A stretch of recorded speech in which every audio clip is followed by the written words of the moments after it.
Yeah, done. Thank you. I welcome everyone to the Ordinary Council meeting, 19th of December 2024. Welcome councillors, welcome those in the gallery as well. Thanks for coming along. At this point, I just would like to do the welcome to country, which the Weddin Shire Council would like to acknowledge the Wiradjuri people, who are the traditional custodians of the land we meet today.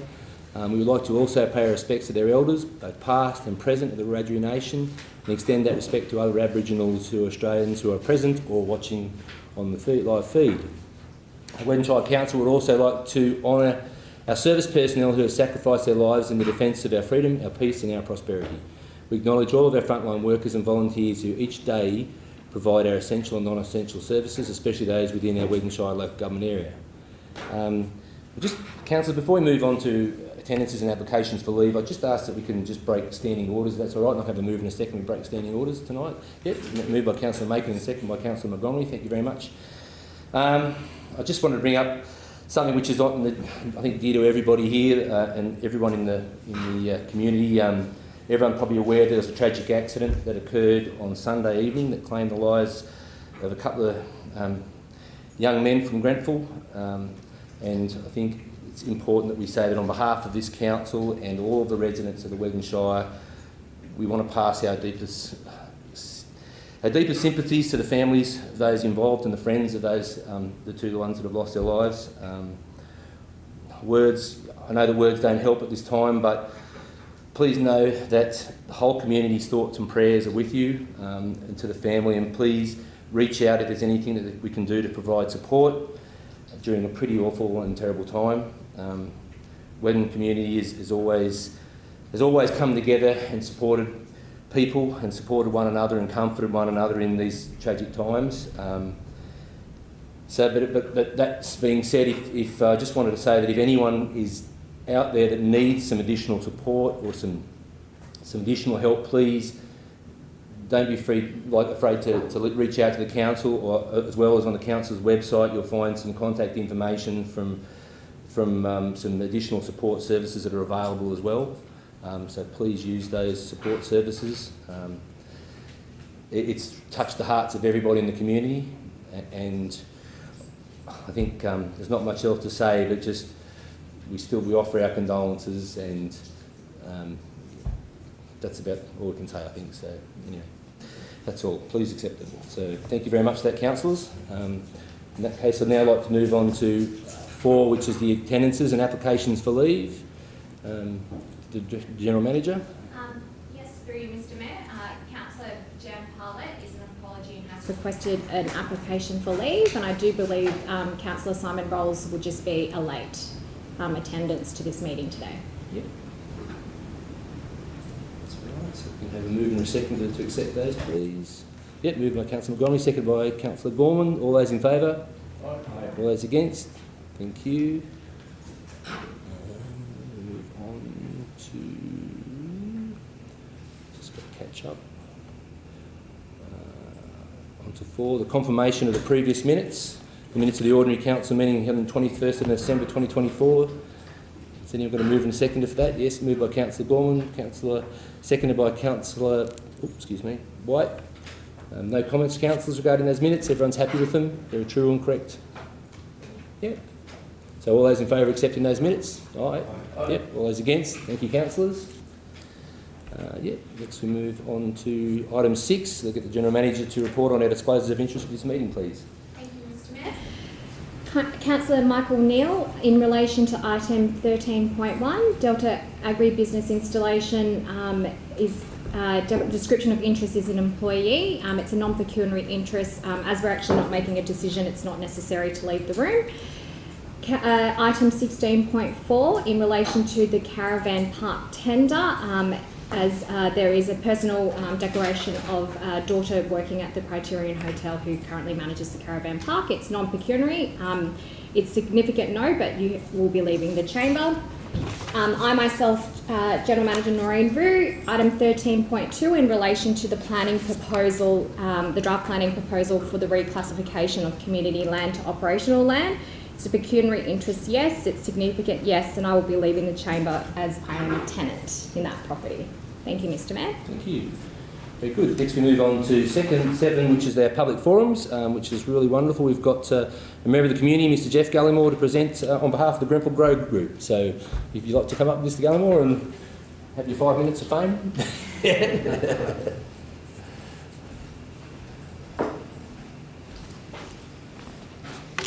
Welcome. Thank you.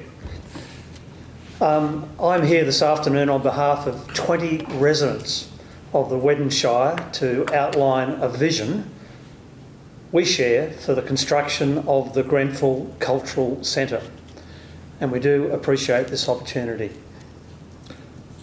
The group of 20 are all members of the Grow Grenfell Group, which has been responsible for lighting our silos last year as part of the Grenfell Lights initiative. The group of 20 has funded the preparation of detailed plans for the Grenfell Cultural Centre, along with a number of high-quality visual renders that capture the look of what will be a fantastic new facility for our township and the wider Weddin Shire community. Our documentation and plans for the Grenfell Cultural Centre have been included in the business papers for this council meeting. The designs and documentation we have prepared and presented for use by the Weddin Shire Council should be recognised as an initial building block in the journey by Council to achieve a shovel-ready status for the concept, to secure a suitable site for the centre, and to obtain the much-needed state and federal funding for the construction of the building. So what is the Grenfell Cultural Centre? First and foremost, it will be a meeting place for all of our community, a special place for people of all ages, with facilities on offer in a building that will become a significant landmark in our historic township. The Grenfell Cultural Centre will see 3 existing Grenfell community facilities incorporated into the building. They are the Grenfell Museum, the Grenfell Art Gallery and the Grenfell Visitor Information Centre. All 3 will enjoy an increase in space at the Grenfell Cultural Centre and, importantly, a significant increase in visitors driven by all 3 being under the one roof. There will also be a number of new facilities. The Grenfell Cultural Centre will feature a 1,000 square metre youth centre, which will also serve as a town hall for our community and become a venue for functions, meetings, concerts and indoor sporting events. The versatility of the youth centre will give our community the ability to enjoy a variety of indoor sports in a township which often has plus 40 degree days and sub-zero nights.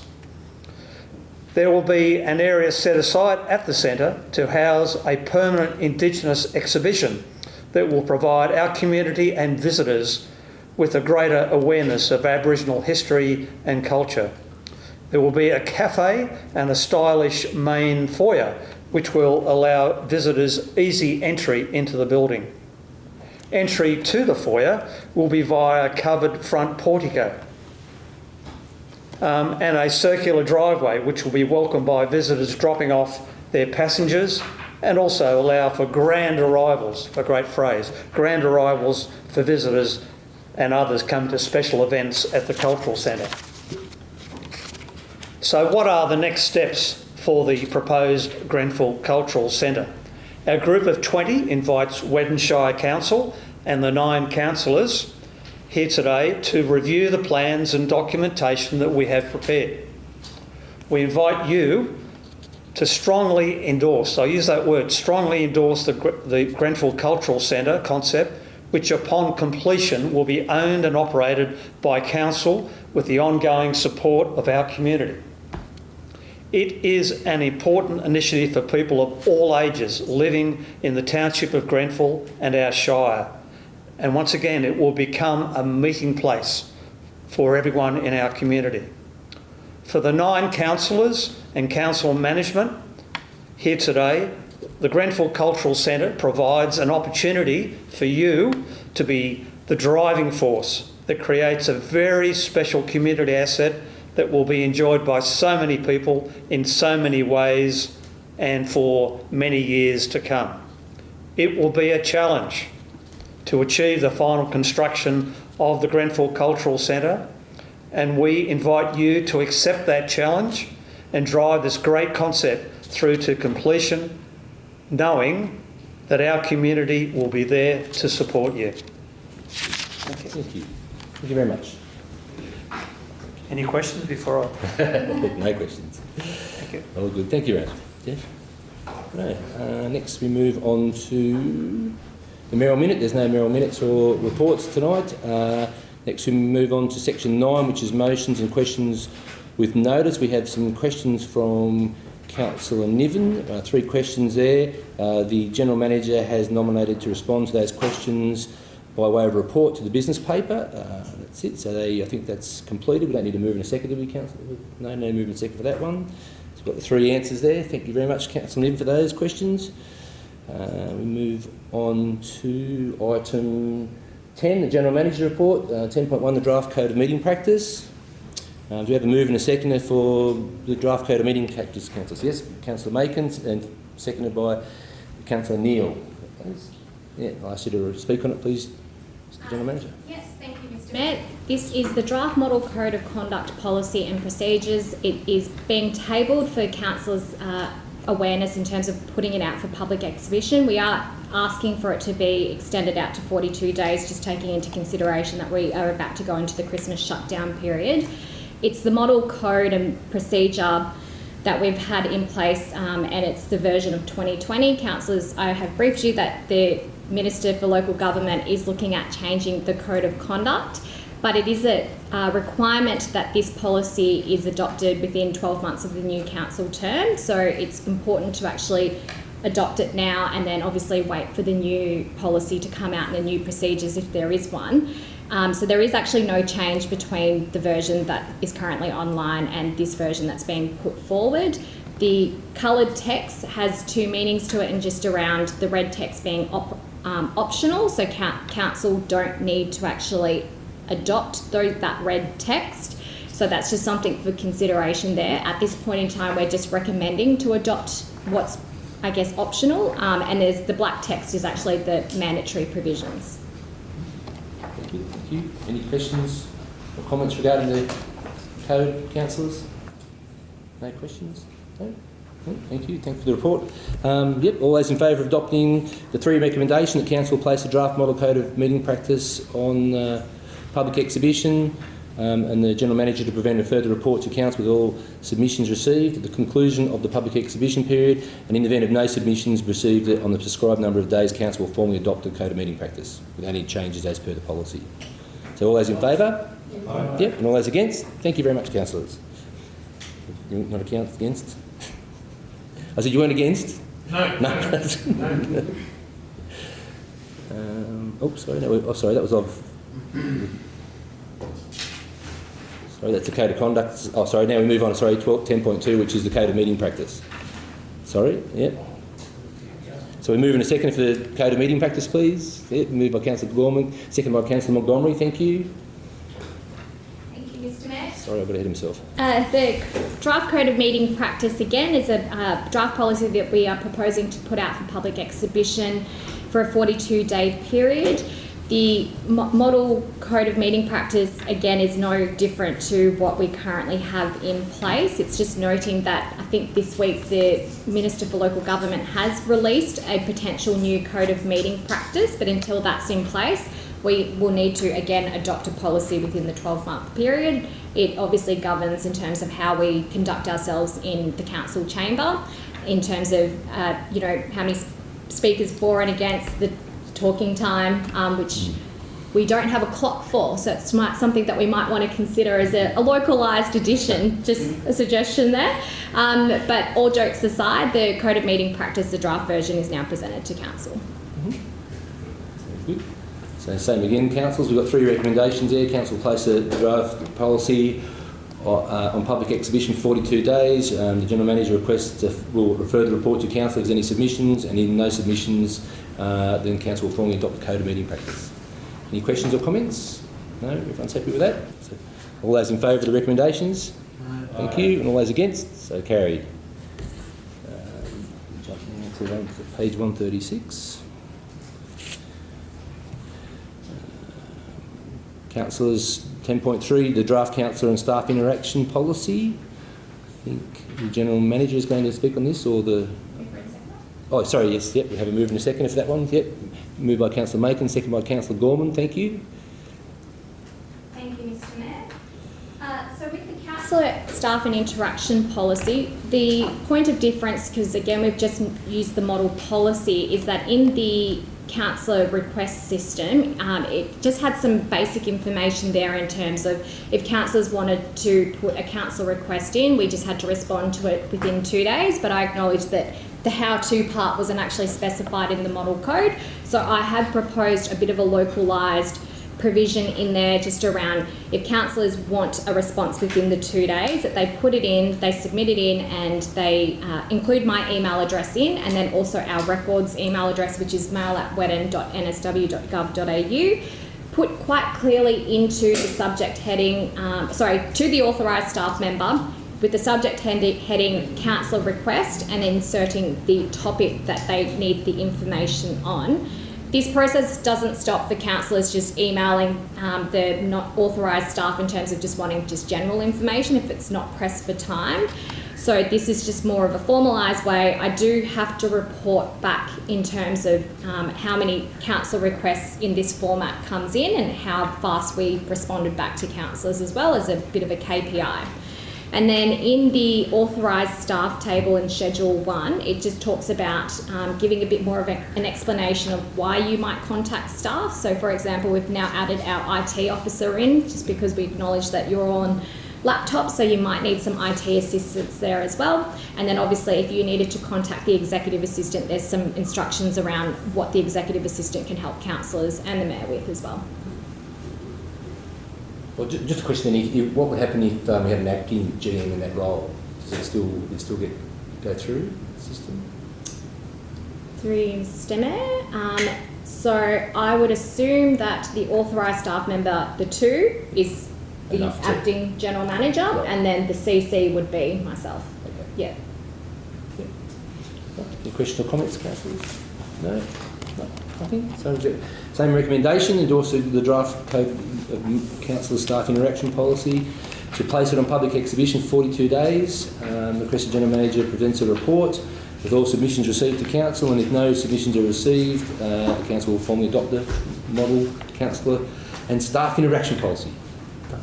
So all those in favour of the recommendations? Aye. Thank you. And all those against? Carried. Next one, down to draft Council Expenses and Facilities Policy, page 151. Do we have a move and a second for that one? Yeah, moved by Councillor Macon, seconded by Councillor White. Thank you. Thank you, Mr Mayor. Yeah. The Council Expenses and Facilities Policy, again, we've used the model Expenses and Facilities Policy. The one thing that I would like to mention is that there is more description around official business, and we've actually just pulled this from a previous version that Council actually had adopted. I think that's really important because it gives a definition around official business. We don't want councillors attending absolutely everything and overclaiming, I guess you could say, in terms of attendance. What is actually official business is now defined. And then it's also just bringing for councillors' awareness is that as councillors we do have to report on every 6 months expenditure, so it's summarised for the individual councillor, so that's part of the model policy that we have been doing for the last year or so it's just for councillors' awareness. And this now talks about the councillor operating expenditure, obviously including the fees and charges, the fees, and then also the training and development budget that councillors have, travel expenses, that sort of thing that's now covered within this policy. Very good. Any questions or comments, councillors? No questions. Well, only maybe Councillor Long? Yeah. The travel expenses. I mean, is there a limit to how far away they can be to claim the travel, or should we set it in motion that, or put in words that the travel is to be from, say, when they enter the Weddin Shire, from whatever direction they come from the boundary of the Weddin Shire to, say, council chambers? What do you reckon, Mr Mayor? How would you say it? I don't think that's actually in the policy. I don't know where it says anything about distances, or is there a value put on it? Through Mr Mayor, no, there isn't. No, there's no value put on it. Yeah. Well, So that was... technically, a councillor could move to Sydney, and then we'd have to pay the travel expenses from there to here, wouldn't we? Yeah. So you. Yeah, that's basically what, when I read it this afternoon, what I thought that could be an issue. And possibly we need to have something added in there about the limit or the distance, or they get themselves to the boundary of Weddin Shire and then we pay from that boundary to here. Yep, through you, Mr Mayor, I would suggest that that would need to be an amendment that we would need to move into terms of in the policy 6.7K. So we'd have to add in a new K just around that that distance requirement.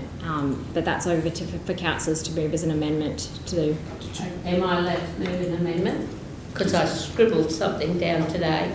That travel expenses be limited to travel from within the boundary of the Weddin Shire to the council meeting or whatever meeting it is, and on their return only be paid back to the boundary of the Weddin Shire.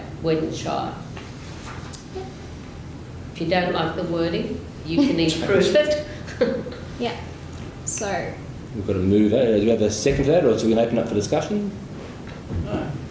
No, second by Councillor Macon. Yes, any other comments?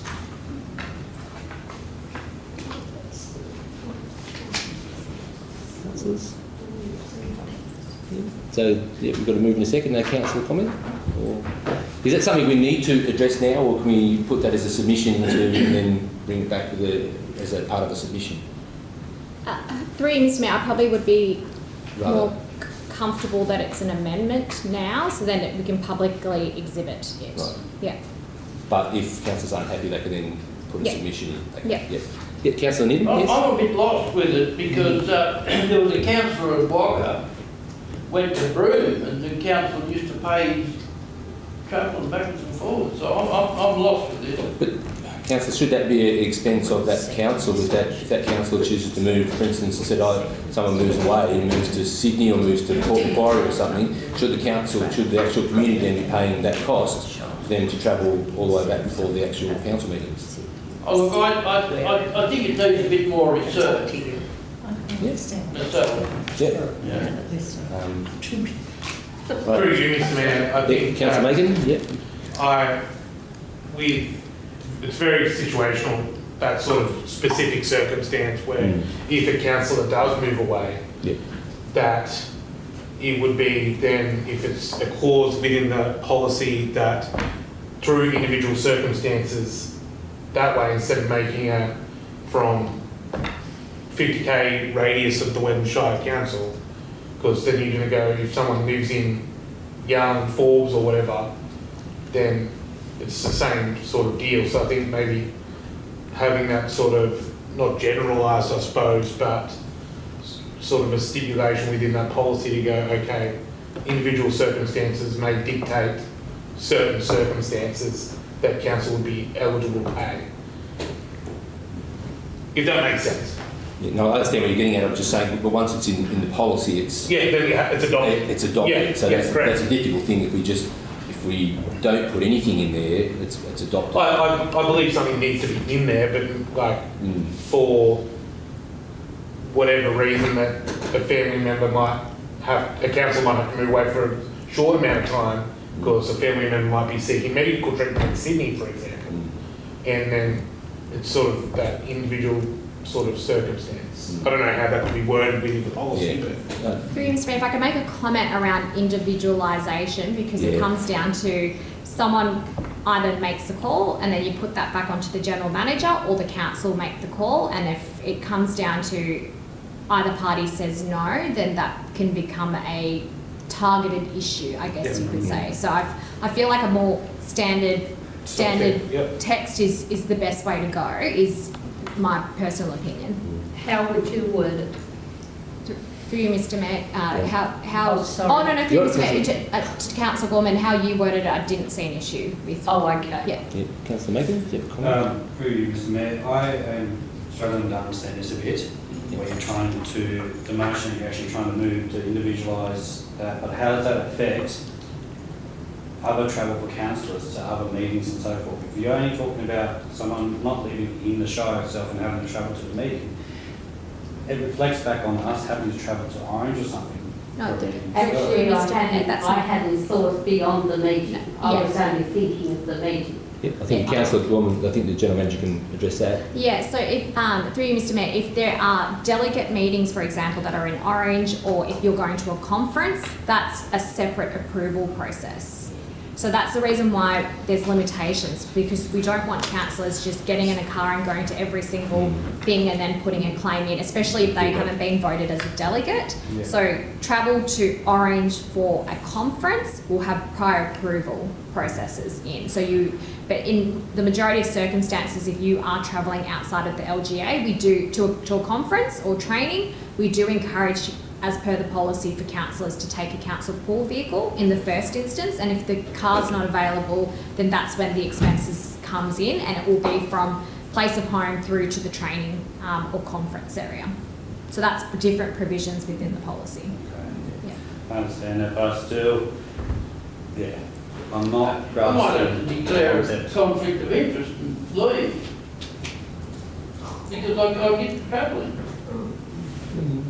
Well, perhaps we So, could... I'm comfortable, I can speak about it all, but I don't think I should be. That's right, Councillor. I thought, well, perhaps if Right, so we don't... okay. No, I was just going to say, so we don't create that issue, perhaps we do it as a submission process. So if councillors wish to put that in a submission, I know it's going to postpone it for another month. No, through you, Mr. Mayor, the reason why I'm taking a breath on it, because then you will be asking me to table the submission back and then for me to make the recommendation, which I'm actually quite uncomfortable Okay, with. thank you, Jen, for clearing that. I'm Yeah. just working the process out. So at this stage, yes, Councillor Montgomery? So it's specifically for coming to meetings that we're talking about? Okay, because I didn't read that as what it was talking about at all. I thought it was more like what Overall travel. Councillor White was saying, that it was about going to any councillor endorsed meeting. So, yeah, so that, yes, okay. Still past as an endorsed meeting. Sorry. Is it still past as an endorsed? Yes. So I don't see the need for it to be abolished. Well, at the moment, with present circumstances, maybe not, but trying to think economically of the future and the potential for people, their lives do change. They may not want to withdraw their membership of the council, but yet they might want to go and live across a different part of New South Wales, and therefore they would have to travel quite a bit to get here. I'm out. Okay, Councillor. And basically, it was just a thought away, well, maybe there should be a limit on, you know, how much we pay. And so therefore, we just, we set it regardless of what direction the person might be coming from, that it's from the boundary of the Weddin Shire to the council chambers and back to the boundary of the Weddin Shire. Can I ask what Councillor Neil thinks? No. Oh, Okay. I'm not allowed to. Oh, okay. It's up to Councillor Neil if you wish to just talk Oh, about okay, it. So sorry. that's all right, Councillor. So we don't have any more comments or discussions? No? I do understand the concept. The concept is same thing, limiting council's liability if someone chooses to move away and limiting that. That's not something that's in, councillors, we can't stop a councillor from moving if that's what they choose to do and live live 3 or 4 hours away, but it doesn't try to limit the actual cost to council if that choice is made, because otherwise it can be rather, well, it's basically unlimited, isn't it? How much you get paid. So that's just, I don't know how else you put a limit on it, how else you sort of to do it, Councillor Montgomery? So through the Mayor, we had the councillors then can claim travel to the council meeting. Yes. If they don't, okay. I thought that was our responsibility. Through you, Mr. Mayor, if I can make a comment around the travel component as well, is that, sorry, I've just lost my train of thought, is that with, no, it's gone from me now. That's the first time that's happened. It's gone. Sorry, that's what my thought was.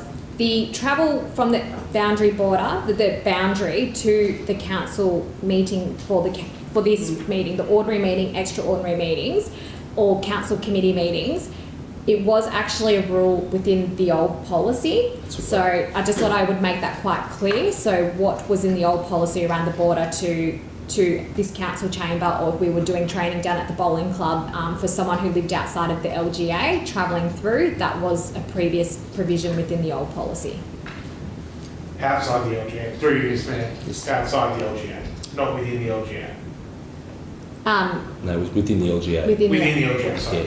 Yeah. It was a previous part of the policy, which somewhere along the line has been removed from the policy. Yeah. So Councillor Collins trying to bring that back into that same policy. All right. So I think we had actually a motion. We had a move in a second, didn't we? For an amendment. For an amendment. Yeah. We did. So yes. So the amendment would be, the council amends the policy to introduce to 6.7 to include a specific travel distance from the Weddin Shire countries to council meetings. So we need to put in there that it's only for council meetings or an approved council events. Yeah, for official business. Yeah, for official business of council. Yeah. That's a better way of putting it. You agree with that amendment? I'd be happy with that. Yeah.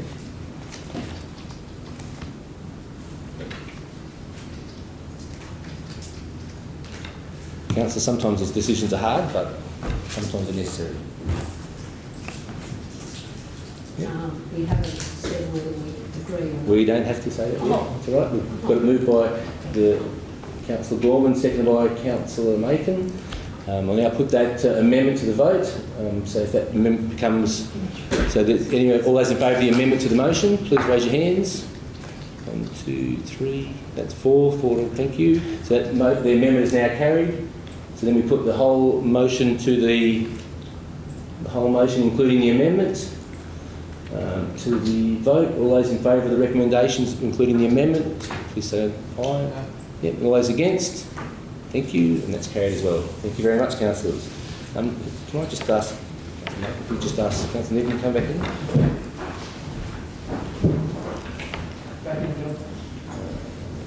If you so move. That's 51. We now move on to. Oh. Can you just inform Councillor Niven when he comes back in? Yeah. Councillor Niven, that was the recommendation was passed with an amendment. Thank you.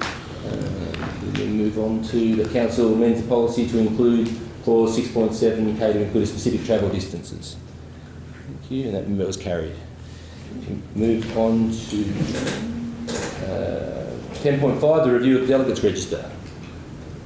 Please, on page 178. Thank you.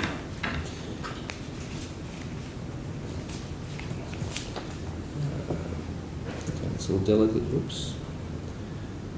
The recommendation there, that we move on to that. For the delegations register, I have a move in a second for the recommendation. Yes, moved by Councillor Montgomery, seconded by Councillor Gorman, thank you. Ask the General Manager to speak on this one. Thank you, Mr. Mayor. In relation to the review of our delegations register, it's a requirement after the council election that delegations are adopted by council. So the council will provide delegations to myself as the General Manager under section 377 and 378 of the Local Government Act, and I as General Manager then provide sub-delegations to our council officers that are suitably qualified. They're only for council to note. In terms of the changes between the previous delegation register and what is being tabled to council today is just there's further clarification in terms of, there's a few things. We've made sure that position titles are correct and then that the abbreviations are also correct, because the previous delegation register, and I will confess to this, it could be one person, but they might have had two position titles within the register. And then the other thing as well is that there's certain legislation like the POE Act, the Protection of the Environment Operations Act. I always say the shorthand one, so I'm very sorry. With the POE Act, in terms of making sure that after the delegations issue to the relevant officers, that we actually have an instrument of appointment authorisation that's also issued to the staff to make sure that we actually comply with the legislation. The other thing to note that it was done in the previous delegation register version, but I believe that it's a good news story to actually promote, is around our financial delegations that we've actually listed within the register. We've completely culled it down to make sure that anyone raising a requisition cannot approve a requisition. So that's something that's been locked down within our own computing system in terms of the management, the accounting software that we actually use. That's the first part, but then it's also the ongoing training that staff actually receive to make sure that if they're raising the requisition, it's either a director or a senior manager actually approving those purchases to make sure that the public money is spent well. But this is now presented as the delegation register to council. Very good, thank you. Questions or comments, councillors, on the delegation register? No, it's very, very thorough. I think they're good changes too. Thank you very much to the GM. So there's no comments. All those in favour of the council notes the information in its report that delegates to the mayor and deputy mayor the delegations listed in the delegations register under the delegated authority in accordance with section 377 of the Local Government Act 1993. Number 3 is delegates to the general manager the delegations listed in the delegations register under delegated authority in accordance with section 377 and 378 of the Local Government Act 1993, and notes the sub-delegations that the General Manager will delegate to council officers in accordance with section 378 of the Local Government Act. So all those in favour of those recommendations? No. Thank you. And all those against? Thank you, councillors. Passed. Mr Mayor, can I just ask, that list of all the abbreviations and what they stood for, do we have every one of them in our workforce? Through you, Yes. Mr Mayor, yes, that's correct. Wow. Busy people. Next we move on to 235, which is the 10.6, the resolutions register.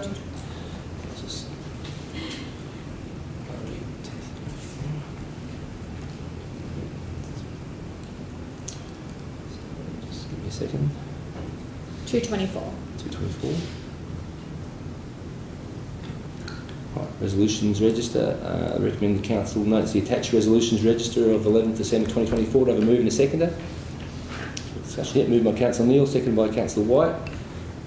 Q. Just ask the General Manager to talk on this resolutions register. Yes, through you, Mr Mayor, the resolution register as at the 11th of December 2024 is attached. As councillors are aware, I think I've explained at last meeting as well, is that it does include council resolutions from previous terms. So obviously some of those action items are still outstanding. And then the resolutions that are still, made in the last couple of months that we have not acted upon or need to provide some form of project update is also provided for councillors' awareness. But if councillors had any specific questions on any of the previous resolutions, please let me know. Yeah. Any questions, councillors? No. No questions, comments? No. I just wonder, how do we remove? For instance, there's one in there about the beach boys. How do we sort of remove that, because there's a standing sort of resolution, but if we can't get them, we can't get them. So at some point it's got to come to a sort of a. Through you, Mr Mayor, you can resolve to remove it now if So we you can would just like. resolve to remove it. Yeah. I mean, it's a great idea, and we want to support it. But I mean, if we can't, if we can't get them, we can't continually have it on there. So it's something that like Councillor McKellar, when he moved it, I totally agree with it. So it's a great idea, but if we can't achieve it, so. Yeah, and through you, Mr Mayor, I understand that with the staff that we currently have in place, I would assume that the next time if we were to get some grant funding for another event, it would be something that we would prioritise as well. Prioritise it that way. Yeah, because as the former Councillor McKellar had stated, it wasn't so much about the band itself, it was just around... Concept of the band for that demographic to enjoy music and a concert. Yeah. Very good. So maybe we can probably don't have to do it this meeting. We might look at a couple of those and remove someone off delegation register. Right. So all those in favour of that, councillors? Yep. Thank you. All those against? Carried. Yep. Now we move to 235. Next we move on to 10.7, the self-initiated improvement management plan update from the General Manager.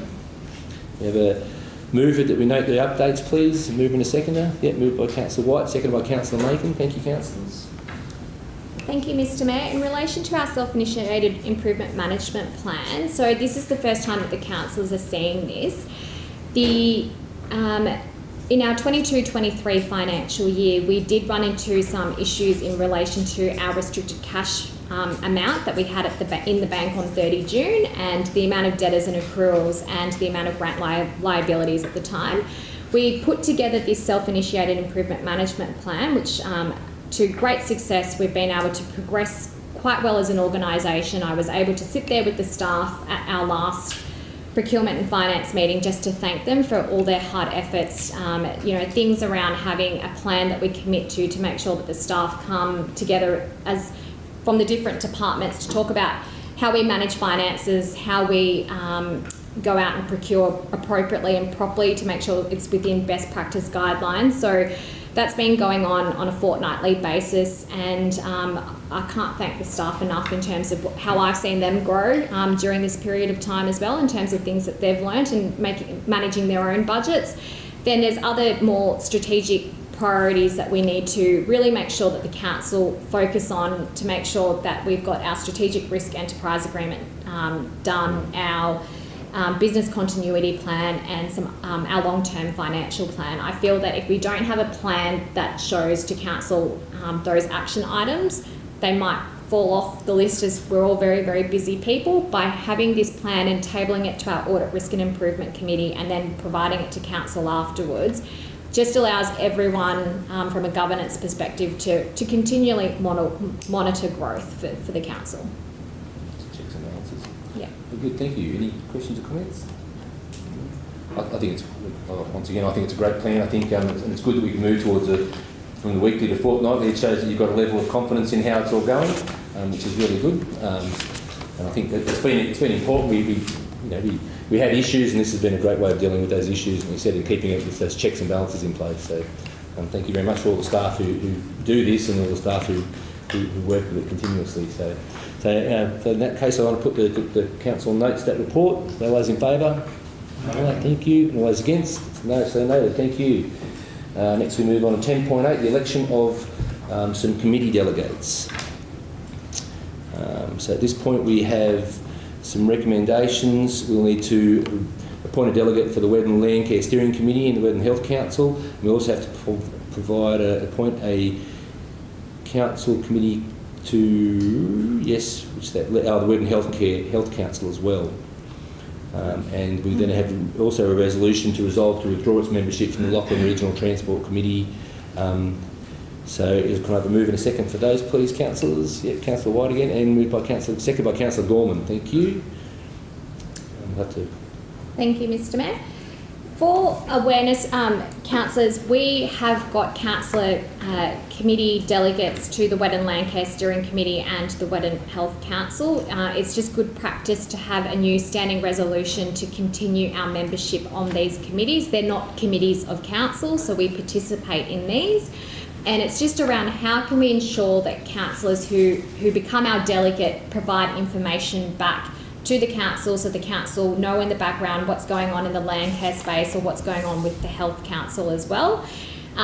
So these recommendations are being put forward that we continue to maintain our membership on these committees, but now it's around electing a councillor delegate on the Weddin Land Care Steering Committee and the Health Council. The third committee that I have included in this report was the Lachlan Regional Transport Committee, and it is something that it was a very, very passionate project or passion program of the late Mose Simpson. I do have to acknowledge that not only in his role as mayor to, I guess, basically be part of one of the originals that established this group. Driving force. Yeah, and then also being an advocating community member, before he passed. So the committee's been around since the 1990s, and council has traditionally had 2 delegates sit on the Lachlan Regional Transport Committee. They meet quarterly on a Saturday, and it's throughout the region, whether it could be a meeting in Wollongong. They sometimes have meetings here in Grenfell.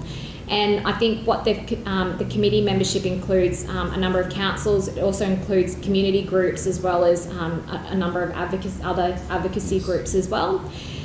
The reason why I'm making the recommendation that we no longer sit on the committee is that I do think that our time on the Central New South Wales Joint Organisation Board and having actual access to ministers for, the regional minister, roads minister practically comes to every single board meeting. And then we've also got a regional transport group with the JO that some mayors and also the staff sit on. I do think that we have more traction with this board. So that is the reason why I just thought it's something that to take, I guess, the load off councillors to make that recommendation to, I guess, remove our membership, but then also to ask the mayor to write to the Transport Committee to actually just thank them for their efforts and then decline our future membership. So we'll have to call for some nominations for the steering committees. So councillors, do we have anyone that wishes to be on the, which is Part 3A, wishes to be on the Weddin Land Care Steering Committee, please? Well, Mr Mayor, I was going to nominate, but will I have to fund my own travel? If you're a delegate, you'll just have to fund from the border of Weddin Shire to the place of the meeting.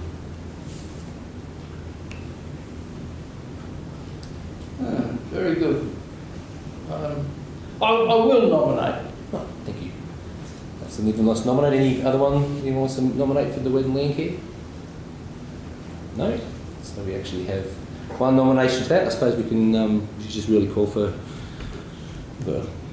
accept that, I suppose. All those in favour of that nomination being accepted? Very good. Thank you very much, Councillor Niven. Next we move on to 3B, which is we need someone on the Weddin Health Council. I'm just aware that Councillor Parlett sent apologies tonight.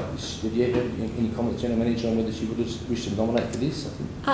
Through you, Mr Mayor, I did speak to her on the phone earlier, but she did not mention this one specifically. But from my understanding from the Health Council, she is a community member. She's a community member. Yeah, as well. Yeah. Okay, so she'll be there. So would anyone else like to nominate for the Weddin Health Council, councillors? Councillor? Councillor White, yes. Anyone else? No one else? I've already been asked to join as a community. As a community member, yeah. So I think so it's not a delegate. No. So we need a delegate. Yep. So Councillor White's for the delegate then. So all those in favour of Councillor White being the delegate for the Health Council, raise your hand please. Yeah, thank you. All those against? So carried. So then we need to actually move the whole thing as a recommendation, the whole recommendation, which we've already got to move in a second before. So, and that recommendation involves withdrawing from the Lachlan Regional Transport Committee. I've got to admit, I've been a delegate on there before. I understand their purpose, and I think we've got a couple of people in town here as well that are driving forces on it as well. Previous Councillor Hughes is very with it as well. Mo was always great, and it was a real passion of his. But I think do have to admit that probably times have changed a little bit in those 30 years or more, and the council probably does get a lot of traction through the joint organisations. But I think they can still, any questions or anything they have, they can still bring it back to council, and we can then push it for them through that avenue. So that's all. So we have a move and a second for that recommendation. There's no more questions. Questions? Oh. No, I was moving. Oh, moving. I think we've already got a move in a second, haven't we? Yeah. So all those in favour of those 4 recommendations, please. Yep. And everyone against? No. Thank you very much. All carried. All right. Let's move on to 259, 10.9. Council meeting dates for 2025. Yep, so do we have a move and a second for those? Yep, moved by Councillor Neal, seconded by Councillor Montgomery. Thank you. Thank you, Mr Mayor. Manager. Just in relation to the proposed council meetings for 2025, we are looking, and I again ask for forgiveness, looking at putting on an extraordinary meeting in January. We've just got a number of tenders that we need the council to make a determination on, but everything else in terms of the meeting schedule is pretty straightforward, just the once a month on the third Thursday of the month that's being proposed. Everyone seems to be happy with those. Yep, so all those in favour of accepting those meeting times? Yes, thank you. All those against? Carried. Thank you very much, councillors. Next, we move on to the corporate services report. 11.1, I think we've had a bit of a change here because we don't actually have a director at the moment. So we've got, I'd like to welcome, which one have we got first? The Director of Corporate Services, yes, Orban Carr. Welcome, Orban, to our council meetings, acting as the Director of Corporate Services for today. So we actually have, so we move on to 11.1, which is the recommendation. There's 4 recommendations there. Regarding the moving of the signs from the side of the motel. So we have a move and a second for that recommendations, please. Yep, Councillor White, seconded by Councillor Macon. Thank you very much. And I'll just ask Orban Carr, please, if you want to speak on this one. Through you, Mr. Mayor, I assume this paper has been read. However, for awareness, I would like to note that currently this set of 4 portraits are stored in the council depot. I think we can agree that's not a great spot for them long term. So there have been a number of options presented to council. There's a clear favourite, which is the guide hall, the northern wall of the guide hall. And of interest, the guides are actually very keen to secure the portraits on that particular site. They see the value in adding an additional attraction to that area of town, as well as the inspiration that those notable Grenfell locals can provide for the young people who use that facility. So I think it's a great solution that is being presented in the recommendation. Thank you. Okay, comments or questions? And any other places where? There's a number of other options that have been presented. It's probably relevant to note the Grow Grenfell group have a preference, which is for the western hall of the pool. They have a particular interest in these portraits as they've recently invested in their maintenance, and they would like to see them lit up as part of the Grenfell Lights project. I can see the value in both, to be honest, considering the portraits are of notable sports people who have passed through our town. I therefore see a connection to the swimming pool, which is a big sporting place. It's much more of an area where townspeople gather, and it's not far from the centre of town. It's in an area where people might be more likely to drive by. That would be my preference, but again, I'm only one vote. Through you, Mr. Mayor, just a question. Has it been discussed or noted that if we could separate them to their local sort of areas that where those individuals are from? So like Stan McKay, cricketer, being near the cricket club, or Jan Lahane being near the tennis club? Through you, Mr. Mayor, there has been extensive consultation over the relocation of the portraits, and there is a preference to keep them together as a set. I've got my personal preference would be update them. You know, like they're sort of, we've got other people now which you could put on them, and I'd love to in the future look forward to putting some other, and probably updating those with a bit better images, if you know what I mean, like sort of more true images of what they are. And I think we've got other sports people, like we've got Claire Hunt playing for Australia, we've got other cricketers, lots of other people which we could incorporate in a mural. That's something for the future. I know it's something for the future, but it's something I think I'd love to look into as a council and do something like that project. But and maybe in other spots for it or something like that. But I commend the staff. They do a lot of work for something as simple as relocating a few signs. Have done an awful lot of work to get to where we are with it. So I really appreciate their hard work on that one. So, yeah. Any other questions then, councillors? No comments. Yeah. So we do actually have the recommendation there. which states that to be put to the... Sorry, it's through you, Mr. Mayor. Yeah. For the Girl Guides and Scout Hall, have they expressed interest to maintain those portraits per se, if they're put there? Thank you, Mr. Mayor, but I'd have to take that on notice. Yeah, probably we haven't. But they have been contacted and they're quite happy. And as she said, they're quite happy to have them in that situation. I'm sure if they could, they probably would. But yeah, it's not a question that's been asked. So, and I don't think there's been much maintenance put on those for a long time. No, that's what I was. So they have existed for quite a while before. Yeah. So they seem to be, they've held up pretty well, really, haven't they? Yeah. So yeah. Through you, Mr. Mayor, if I could make a comment about when we got the Cobb & Co sign touched up, I guess you could say, surprisingly, it wasn't as expensive as what we had initially thought it was. So it's just something that into the future, you know, if it's a consideration, not saying that we will wear the cost, No, but if... We could look at it. Yeah, we could look at it. Yeah. So councillors, yep, so there's the 4 recommendations are that we note the information in the report. Note that permission has been granted by the Girl Guides and the Scouts Association to use the northern wall of the Girl Guides Hall and Scout Hall as one of the options. Approves the Arts, Tourism and Events team to proceed with the relocation and installation process once the location is agreed upon. Endorse the northern wall of the Girl Guide and Scout Hall as the most suitable location. Recognise its potential to encourage locals and visitors alike to utilise the area as a space to sit, stay and enjoy the portraits rather than simply passing it by, while also offering accessibility, adequate parking for towing vehicles in the close proximity to the main street. So they're the 4 recommendations. So do we have, we've got to move in a second, so all those in favour of those recommendations, please. Thank you, and all those against? Thank you, that's carried. Thank you very much, councillors.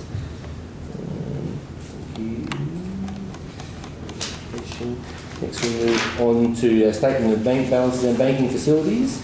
And same thing, we now have got an acting CFO, council CFO of Dana, and I'm going to have to say the name,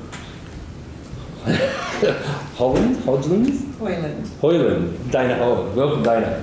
Okay, thank you, Mr. Mayor. So I'll just have to move in a second now. Do we accept them? I'll get there. Wait a minute. Sorry, I'm getting me. I've got to get So yeah, moved by Councillor Macon. By Councillor White and seconded by Councillor Montgomery. Thank you. Thank you, Mr. Mayor. The statement of bank balances and banking facilities report. I can report that council is in a solid cash position. We have 13.5 million currently in the bank. 10 million of that is in term deposits. I'd also like to let you know that our externally restricted balances is 10.5 million. Our liabilities to date is 4.5. We also have some unrestricted grants and funding to be received. At the time of the report, it was 1.7 million, but it was increased recently because we received 1.5 million from the RMCC from Transport for New South Wales instead of the 873,000 that we've reported, which leaves us a nice amount of cash available. That doesn't mean that you go to spend it, it just lets us know that we're in control of our unrestricted cash. So the total liabilities contain everything we owe as well as, as balances? So as per our normal business, if we are not operational, we have enough funds in our bank to pay out all our debts. Very, very good. Thank you. Any questions, councillors? Looks like we're in a pretty good position at the moment, which is very, very good. Thanks for all your hard work. I think I'll put that report to the meeting. All those in favour? Aye. Thank you. All those against? Thank you, councillors. Move on to rates and charges collection, 11.3. 11.3, that just for noting the report. Councillors, we have a move in a seconder to note that report. Councillor Macon and Councillor Gorman, thank you very much. I'll ask Dana again, would you like to present that one? Yeah, thank you, Mr. Mayor. This is the rate charges collections for the month of November. I can report as at to date, we have collected 52% of our rates and charges for the financial year 2025. And for the month of November, we collected just over 500,000 compared to 165,000 in October. This is obviously due to our second rate instalment.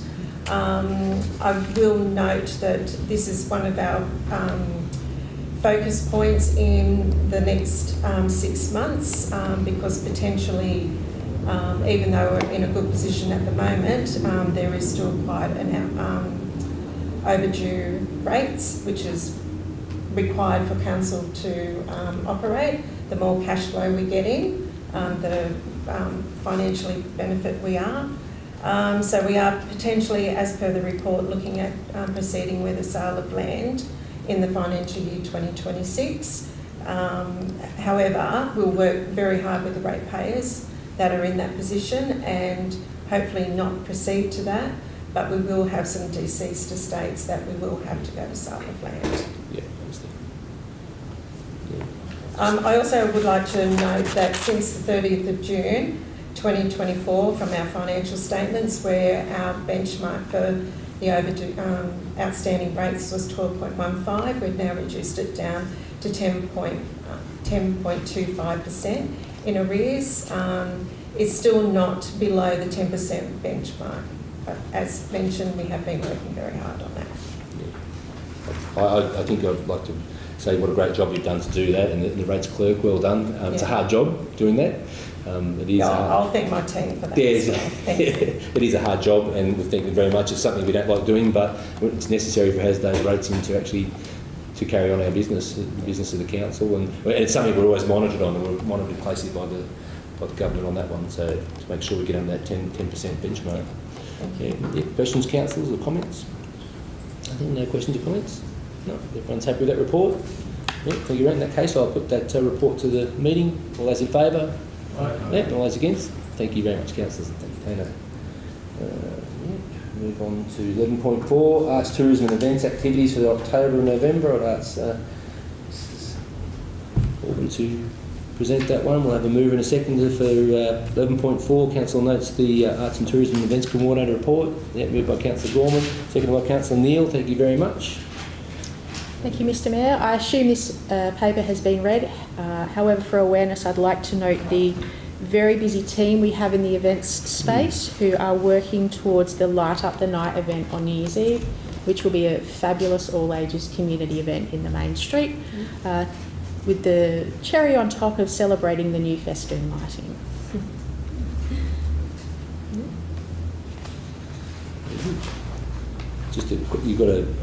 You've got summer school events on? Yeah, the team are very busy down there. There's school holiday events happening as well. Yeah. So it's a very busy department at the moment. Will they start before Christmas or after? After Christmas. Yeah. Through you, Mr Mayor, if I could just make one comment about the school holiday events, because it has been asked if we could nominate our team for the Australia Day Awards event, and I have politely declined that, but I do think that the team do a fantastic job in that space with the limited funding that we actually do have. So. Agreed. I think the council and the community thanks them very much. So any questions, councillors, on all those events? It's a lot of work they've done. No. And just Councillor Macon? congratulations to the whole team for putting a big event like Light Up. It was a massive success last year through Mr Mayor, down at the train station, where it was a very well received event all round. I think it went off without a hitch, so we can't wait to see what comes of this event, and also with the festoon lights lighting up to bring back that sort of feeling down the main street it once had, with all the old coloured globes it used to be along the main street, which should be really, really good. Through you, Mr Mayor, I'm laughing because you obviously weren't there when the wind came through and everyone's tents went flying up and everyone literally had to jump and catch them. But that happened right before the crowd really got there. It still went off well. The main part went off without a hitch. Very good. Thank you, councillor. Anyone note to report? Or those in favour of noting that report? Thank you. Aye. All those against? Thank you very much, councillors. Let's move on to 11.5, the Grenfell Cultural Centre. That's in relation to we had from Mr Gallimore earlier on. The Council, just basically for note the information contained in this report. So, Council, we have a move and a second just to note that report. Yep, Councillor Gorman and Councillor Neal, thank you very much. And I'll just ask the acting DCS to speak on it. Through you, Mr Mayor, I'd just like to thank the Grow Grenfell Group for their work in developing the attractive renders that they have undertaken. Yep.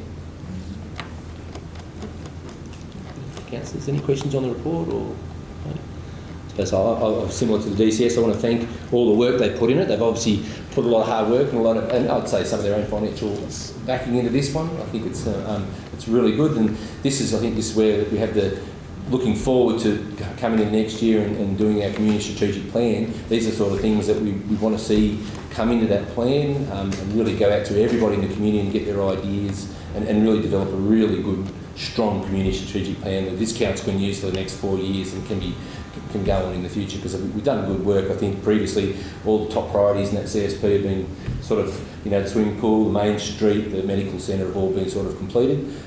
So look, I said thank you for the Grenfell Grow Group for all their work in this, and I'm sure when we do the CSP they'll put this forward again, and I'm sure they'll have a fair bit of support for it, so we'll just see what comes out of that in the community. So I think through you, Mr Mayor, I think it should be noted that it's not a quick process. A project like this with secure funding, we noted on the business paper, the zoning, everything else that goes along with it. It's a quite time-consuming process. Mm-hmm. It's not once you get the plans, you're ready, set, go. It definitely needs to be noted that it's a very monumental process that requires a lot of work hours, team power, funding, mainly funding. Because it is quite an elaborate building. So yes, just have that noted. Yeah, thank you, Councillor. I totally agree, and I think that's what I said, but that's why the first step is getting in the community strategic plan, if that's what the community wants. So, very good. Yeah. No other comments, councillors? No? Yeah. So all those in favour that we note the report, councillors? No? Aye. All those against? Thank you very much. That one's carried. We next move on to... We've got the acting DCS again to report on community support application for the Cargo to Grenfell fundraiser report.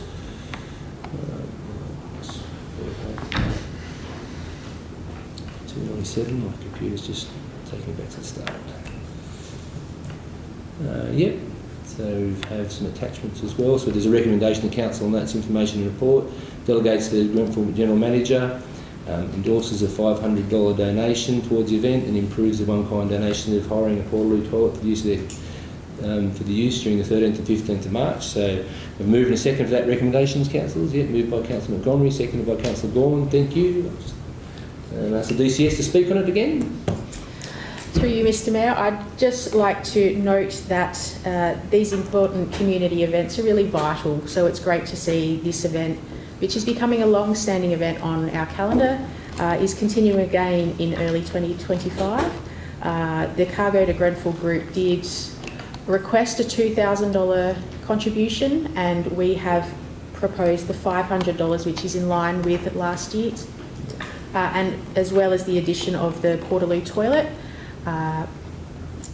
and just showing our support for the good event. Councillors, any questions? Through you, Mr Mayor, do we have sort of a participation number that there was for last year? Like what sort of participation they had? Is it in there? Through you, Mr Mayor, it is a capped event. They cap it at 100 participants. Oh, okay. Oh, I must have missed that part. Oh, yeah, right there. It is good to see these sort of things come to council. We like supporting them, but we also are in a situation where we do get a lot of requests for support by a lot of organisations, and we sort of have to fit them in with that budget. We'd love to just give out money, but that's sort of, I fully understand why capping at that $500 is important. So, yeah. Any more comments, councillors? No, very good. So I'll put that one to the meeting. The recommendation. All those in favour of the recommendation? Aye. Yep. All those against? Thank you, councillors. Thank you very much. Okay. Yeah. Next we move on to 12, the infrastructure services report, page 313.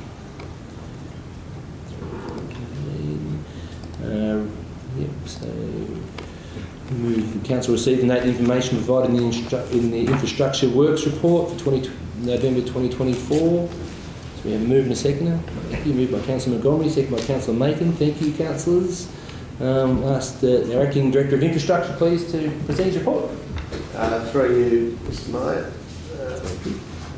Well, our natural disasters work is on the brink of having a big start next year when the final 2 packages get ticked off, of which they're there virtually.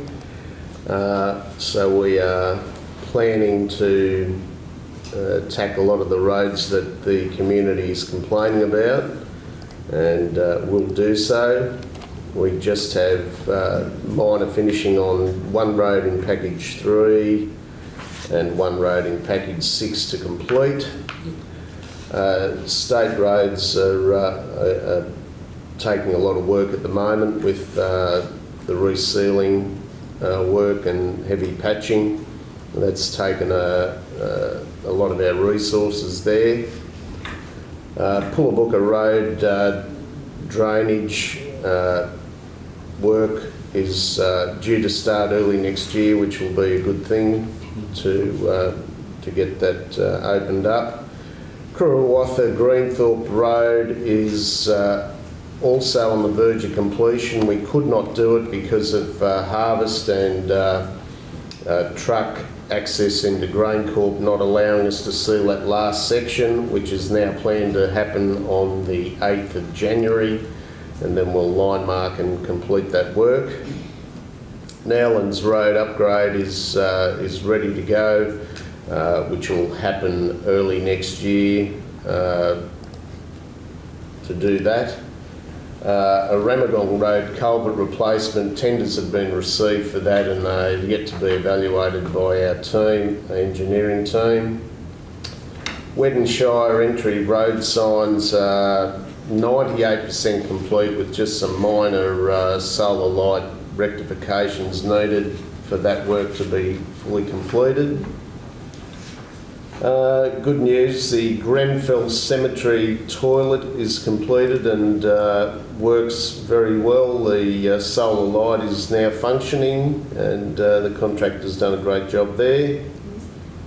And also, for those that have noticed, Main Street has a line marking on the pedestrian crossing in front of the IGA, which looks nice and safe, and the roundabout has been marked up and is also now compliant. Road maintenance works, they've suffered a little bit as our crews have been on the highway. Our patch crews have run around doing a lot of patching with this heavy rain that's hit us over the last couple of weekends and smashed the road, but the crews have gone around there and done what they could to get that happening. Parks maintenance, well, grass is growing madly, and our team there is running around knocking it down as quick as it grows. Plant report, well, as you see there, the mechanics have been busy repairing a few things. The other grader that's been off service, we're waiting a final report on its transmission, which we now think is actually a computer issue, which we hope is the case, which will make it considerably cheaper to repair. Biosecurity, again, as with the parks and gardens, they're running around madly spraying everything according to their requirements, and that is going very well. And I've come to the end. How good is that? Mr. Mayor, can I please bring to our Director's attention, I've had a few comments requests from people in Carragwell about some trees that are in their median strip that are very overgrown and branches have been falling down. Sometimes people park underneath them. And basically, if we could talk about it later, I'd appreciate it. Certainly, councillor, I'll be happy to take any meeting you organise and I'll do it. We'll get it solved. Thank you. They're worried about the safety because little kids play there in the area and Yes. you know that type of thing. Oh, yep. Through you, Mr Mayor.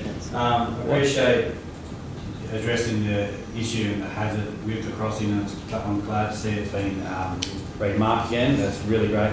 I would also like to ask, I did ask in the October meeting about putting some signages up to alert people, because sometimes with that sun of an afternoon or even of the morning, you cannot see that crossing, especially for visitors coming in town. They don't realise it's a crossing. I would like to see a bit more safety around that crossing, because there has been quite a lot of near misses on that, unfortunately. And what I'd like to recommend is 2 crossing signs before the crossing, just to alert people if this could be possibly done. There is something you bring up through the LMC. Yeah, I'll take that on notice, councillor, and look into it. And if we have to get assistance from our traffic committee, we shall, and we'll put up whatever we are legally entitled to put up there to make it better than it is now. That's great. Thank you. That's also coming from concerns of the community members that raised this as well. Any movement on the package 2, where we think we've got a good hope next? What about if I said 99.9 and our Well, that's good. That's good. Yeah. I mean, our one engineer is going to start planning, delivering that. Yeah, very good. Starting early next year. And the other good news that the General Manager kindly told me this morning was that Transport, in its kindness, has allowed us to have a 2-year extension on the delivery of P2 and P4 when we get the approvals and the paperwork, and most importantly the money. Yes. To finish. We've got, it won't be so pressured to get it all done by the end of this financial year, which did have me a little bit stressed. Through you, Mr Mayor, if I can make a comment about our director's references to the packages, because obviously if anyone's listening to these meetings, they have no idea what we're referring to when we talk about P2, P3, that sort of thing. But if we do list, when customers do put in a complaint about a road complaint or a customer service request, we do respond back to them to let them know which road is part of which package, so then they can actually track it themselves. And then we provide this information up on Council's website. So all of these packages have the list of roads, and then it gives you the status of where it's at, whether it's been approved by Transport, when was the last bit of correspondence we sent through. So similar to that table format that councillors can see, that's currently what's displayed on Council's website as well. So I'm very sorry that we're talking in riddles. If anyone is having difficulty in understanding what P2, what P4 means. Through you, Mr Mayor, is the approximate costings put on the website as well? Yes. Well, The okay. value of the package, yeah. Yep. I feel like I'm saying this every month, but I'm saying that package 2, it's a lot of roads involved in it. Not a lot of big work, but just a lot of roads involved in it. And I think that's the one where it affects a lot of people in the community. They're continually coming up to me. I had someone today, same thing. They're continually saying, you're not getting to my road, and all we can say is thank you for their patience and thank you, and don't take it out on the staff. But it's something we never thought. Anyone ever considered that we'd be over 2 years after the event, and we're still waiting for funding to get completed to get this done. And I know it's very stressful for the staff as well, but just for the community themselves, thank you very much for being patient. We're getting there. We're working towards it, and the staff are really trying their best to bring it home. But it's just an ongoing problem. And like I said, it's not a massively package, is it? But it covers a lot of roads. Through you, Mr Mayor, I just did a quick count. Then it's almost up to 40 roads that it includes. So it's a massive amount of our shire that needs this work done. So fingers crossed the funding comes through. Well, through you, Mr Mayor, I mean, the other thing to take note on the point you just said, that it's taken a while to get to this approval stage. One, the community has to realise that we cannot start a road without the approval, because we run the risk of losing any money that the council invests in repairing that, which is really difficult to comprehend for most people, including myself. And two, the other thing is that from the point of the disaster, of which 2 years ago was nowhere near Grenfell, but since that point in time, I mean, the roads have unfortunately deteriorated even more than the disaster damage. So yeah, as you said, the community has been super patient, and the staff appreciate it here. Very good. Well, thank you very much for your report, Director. So yeah, we have moved and seconded that report already. So all those in favour? Accepting the report. Thank you. All those against? Thank you, councillors. Yeah. Structural services report. Next we move on to 13, the environmental services report. Environmental services reports. So council is going to note the development applications and construction certificates and complying development applications. So move in a second of that, please, councillors. Yeah, moved by Councillor Macon, seconded by Councillor Montgomery. Thank you very much. I'll ask Luke Soon, the Director of Environmental Services, to present his report, please. Thank you, Mr Mayor. So item 13.1 is just a list of all the development applications and construction certificates which were approved during the month of November. So it's just for council to note. Sorry, through you, Mr Mayor, we don't normally have the recommendation section in this report, so that's just a confusion thing there. It's normally just for information. Just information. Yeah, we don't need a mover and seconder. Don't need to move and second for that one. I think that's just a software issue, so I apologise. That's all right. You can accept the apology. Yeah, so that means we move on to 13.2, proposed amendments to the draft planning proposal. Reclassification of the community land to operational land. The General Manager has declared an interest in this one, so there is a recommendation the Council notes and endorse the proposed amendments to the draft planning proposal. The reclassifications of council-owned allotments from community land to operational land in order to include an additional allotment being Lot 5 DP 263310, also known as 26 Star Street, Grenfell, resulting in the planning proposal including 16 allotments. So we have a move and a second, please, for that one. Councillor White, seconded by Councillor Montgomery. Thank you very much, councillors. Yeah, Mr Lucy, Thank you, Mr Mayor. present this one. Item 13.2. So last month, council resolved to endorse the draft planning proposal for the reclassification of 15 allotments, and for that to be sent off to the Department of Planning, Housing and Infrastructure for a gateway determination. So I suppose just to be clear on that, that's not actually approving the council not approving the reclassification. That's just the first step. We do the draft planning proposal, we send it off to the department. The gateway determination is just the first step, the first initial check by them to say, okay, we have done a sufficient assessment. Is there any referrals to other state government departments? Is there, what type of, are they happy with proposed public consultation process that we're looking at doing? So that's really just the first step. So prior to us lodging the application, we just identified that we'd actually inadvertently missed one allotment, so that being 26 Star Street. So it contains a council house down there, so it would be most appropriate to be classified as operational land, given that it's not community land down there, it's a private residence. So the purpose of this report is just to seek council endorsement to include that 16th allotment in the planning proposal before we send that off, because it's quite important that the Department of Planning want to see the council resolution, and that adds up with all the properties that are in the planning proposal. So that's the reason for the recommendation. Through you, Mr Mayor. So is that all those 16 allotments, is that all of council land now to be converted, or is there still some still to?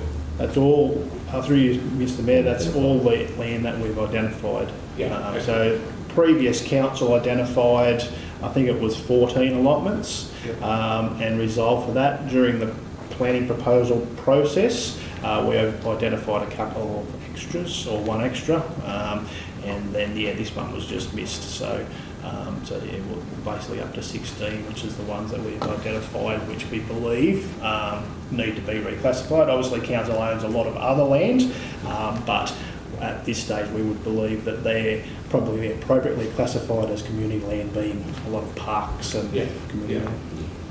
It's a basic housekeeping. Yep. Any comments, councillors? No comments? No. We're going to move in a second to that recommendation, so therefore all those in favour of the recommendation, please. Aye. Thank you. And all those against? That one's unanimous too, or carried. Thank you very much. Just have it again. Just get the General Manager back.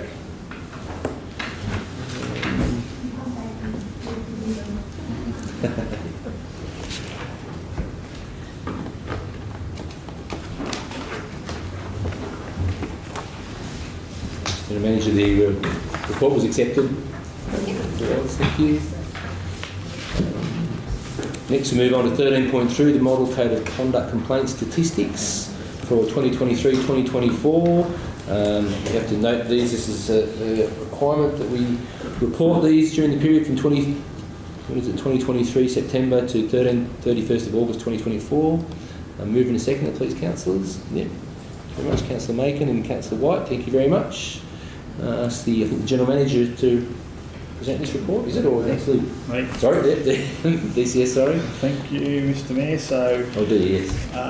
The Model Code of Conduct requires the Complaints Coordinator, so that's me, to report a range of Code of Conduct statistics each year. That has to be reported to Council and to the Office of Local Government, and that has to be within 3 months of the end of September. So the attachment to the report provides a copy of the annual statistics for Weddin Shire Council. So that relates to Code of Conducts relating to councillors or the General Manager. And during that reporting period, which is the 1st of September 2023 to the 31st of August 2024. So there is in the statistics that basically talks about the number of complaints, how they were handled and who they were handled by, and how much it cost council for the investigation of those complaints, including staff time. So the purpose of this report is to satisfy council's obligations under the Code of Conduct is to firstly report it to Council for information, and then from there the actual statistics will be reported through to the Office of Local Government as required. Any comments, councillors? No comments? Through you, Mr Mayor, if I can make a comment just around this report and just make reference to that the figures that were outlined in this report was reported in a media outlet this week in relation to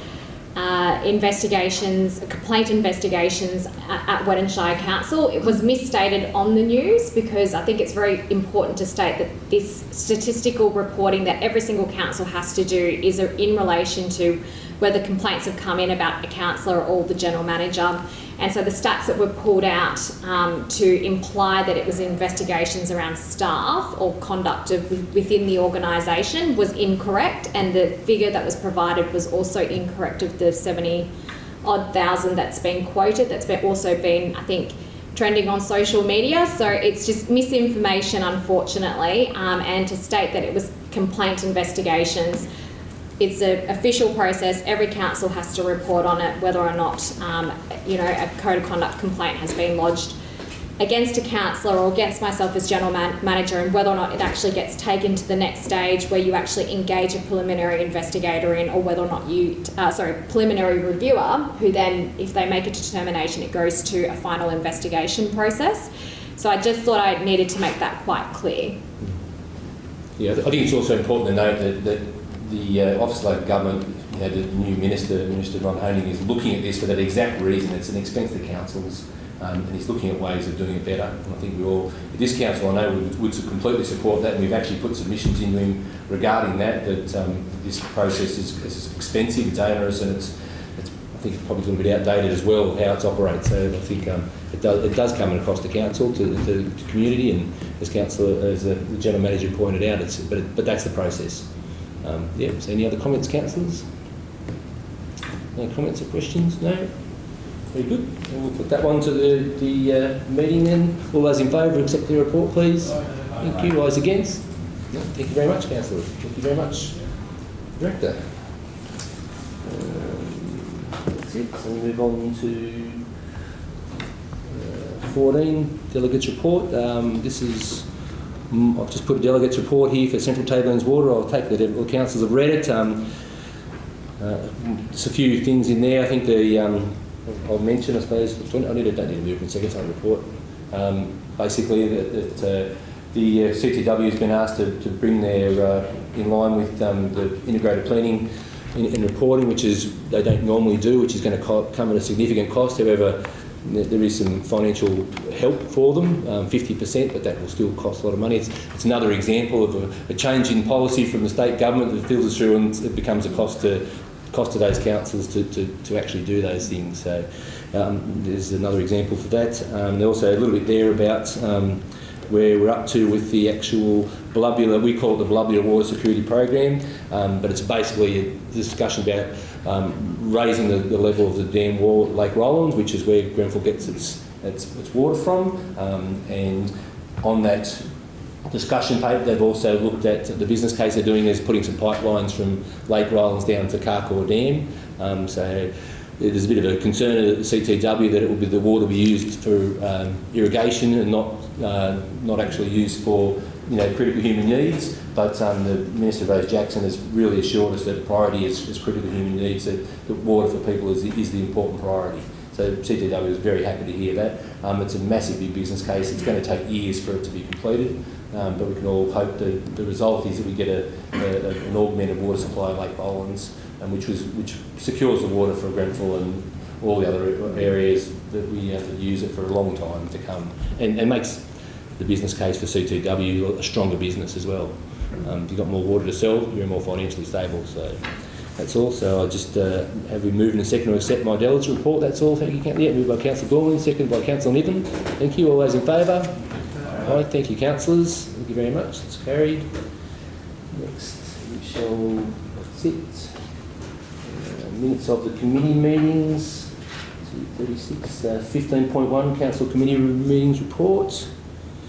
Have a move and a seconder, I think, to accept those minutes from the Australia Day. Yes, thank you. Moved by Councillor Montgomery, second by Councillor Neal. Thank you very much. I think the General Manager or who's going to talk on this one? Oh, the acting Director Director of Corporate Services. Okay, there's too many acronyms now. Thank you, that's all. Through you, Mr Mayor, I'd like to take these minutes as read, but draw attention to a request of the Australia Day Committee for the Australia Day Ambassador to be given a greater role in the ceremony, and Council's involvement in the ceremony to be pulled back just to the sole involvement of the Mayor, just so that the Ambassador has a greater prominence in the ceremony at next year's event, which is in line with events in the past, not so much events in the last couple of years. When do we actually know whether our ambassador or ambassador is? Through you, Mr Mayor, it won't be until early in January. Early January. Through you, Mr Mayor, if I can talk about the Australia Day events, just for Council's awareness that there is a pre-Australia Day dinner that we have, and we have it with the councillors, with senior staff, with volunteers from our various council committees. So it's quite an event, and we obviously invite also the finalists within the different award categories. I do want to plug last minute for some further nominations. I've seen in the last few days actually quite a few nominations have come in, but it's also encouraging people to consider even nominating past winners. It's not around that once you've won once you can't be nominated again. So it is really, really important that we continue to celebrate the wonderful citizens that we have within our community. So if I can make that last minute plug, that would be really, really good too. Very good, thank you very much. Councillors, any questions? That report? No questions, comments? No, very good. Well, I'll put that one to the meeting then. All those in favour of the recommendations? All those against? Thank you very much, councillors. Thank you. Next, move on to closed councils. So there's a recommendation that council, the meeting is now closed to the public under section 10A of the Local Government Act to consider the following items because of their confidential nature. So 16.1 is request for tender for stabilisation services of state highways. 16.2 is a request for tender for Nowlan Road's earthworks, road formation and drainage. The council will close them and the matter is considered to be confidential under the section 10A2, D1 and D2 of the Local Government Act 1993. As council is satisfied that discussion of this matter in an open meeting would on balance be contrary to public interest as it deals with commercial information of a confidential nature that would, if disclosed, prejudice the commercial position of a person who supplied it, and the information would, if disclosed, confer a commercial advantage on a competitor of the council. We'd also like to close it due to 16.3, which is the appointment of an independent member for the Audit Risk and Improvement Committee. This matter is considered confidential under section 10A2 of the Local Government Act. As council is satisfied the discussion of this matter in an open meeting would on balance be contrary to the public interest as it deals with personal matters concerning particular individuals other than councillors. And 16.4 is the tender for the operation of the contract for the Grenfell Caravan Park. Once again, this matter is considered confidential under 10A2 D1 of the Local Government Act as council is satisfied that discussions of this matter in an open meeting would on balance be contrary to the public interest as it deals with commercial information of a confidential nature that would, if disclosed, prejudice the commercial position of the person who supplied it. And 16.5, so we've got a few in the closed council today, the Central West Libraries. This is a report to provide council with information relevant to the operation of the Grenfell Public Library. This matter is considered to be confidential under section 10A2A of the Local Government Act 1993, and council is satisfied the discussion of this matter in an open meeting would on balance be contrary to the public interest as it deals with personal matters concerning particular individuals other than councillors. So we have a mover and a second to close the council for those reasons. Yet Councillor White, Councillor Macon, all those in favour of closing the meeting, please. Thank you. All those against. Thank you very much. Now.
Right, we're back in open council. Thank you, everybody. Thank you for waiting.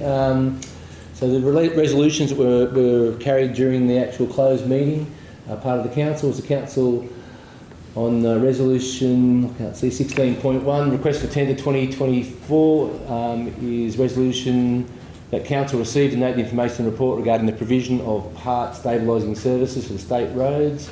Delegates the General Manager to accept the following 5 submitted tenders from Downer EDI, from Fulton Hogan, from Stable Corp, from Stabilised Pavements of Australia and from the Stabilising. 3, delegate the General Manager to enter into a contract with the contractors listed at the above to form a panel contract for the provision of stabilisation for the state roads for the 12-month period from the 25th of December 2024 to the 23rd of December 2025, and it delegates the General Manager that can extend the panel contracts prior to its expiration up to 90 days in the event that a further panel has not been established prior to the expiration date in accordance with the tenders provision and in a mutual agreement with the contractors. That motion was carried. Then we moved on to 16.2, Nowlands Road Earthworks Formation and Drainage Project, Resolution 284-24.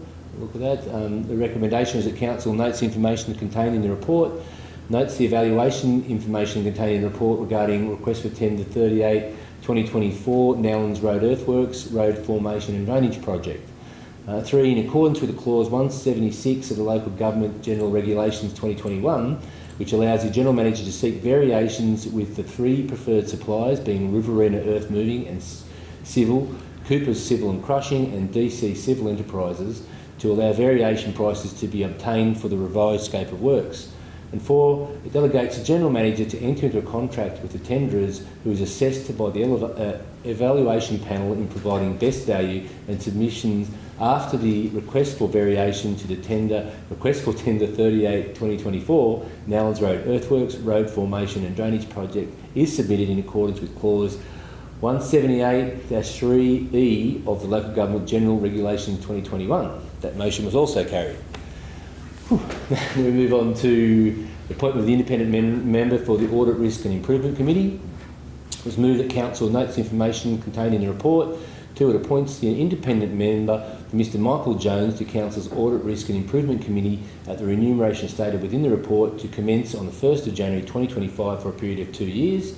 3, it appointed an independent member, Miss Kylie McRae, to Council's Audit, Risk and Improvement Committee at the remuneration stated within this report to commence on the 1st of January 2025 for a period of 4 years. That motion was also carried. We moved on then to the tender for the operation of the Grenfell Caravan Park, 16.4. It was then moved that Council note the report of the evaluation of tenders submissions for the lease of the Grenfell Caravan Park. 2, Council endorsed tender 40/2024 for the lease of the Grenfell Caravan Park for a 2-year period with the 2 further options subject to Council's assessment and performance, each of 2 years being awarded to J2M Property Maintenance for the lease fee as set out in the report. 3, the General Manager was authorised to execute the contract and apply the Council seal to the relevant documentation. And 4, following the execution of the contract, that the contract with J2M Property Maintenance is listed on the Council's contract register. That motion was also carried unanimously. We moved on to 16.5, the report about Central West Libraries. It was moved that Council notes the information contained in the report, that it delegates the General Manager to commence the transition of the Grenfell Library to Central West Libraries. 3, it delegates the General Manager to accept the advice of Central West Libraries in relation to the appropriate staffing levels and appropriate opening hours. This motion was also carried. Very good. So that was all the reports of the closed council. Thank you, councillors. At this time, we'd like to close the meeting. Before we'd like to close, I just want to wish everyone and all the staff and all the outdoor staff and indoor staff, everyone, a Merry Christmas. And with the roads the way they are, I wish everyone travels safely, has a happy holidays, and comes back from that. It's been a tragic time in town, so we everyone look after yourselves. Thank you. That's it. So now I'd like to say, move in a second to close the meeting. Moved by Councillor Rolls and second by Councillor Neil. Thank you very much. So all those in favour of closing the meeting? All right, thank you very much, councillors. Thank you, staff.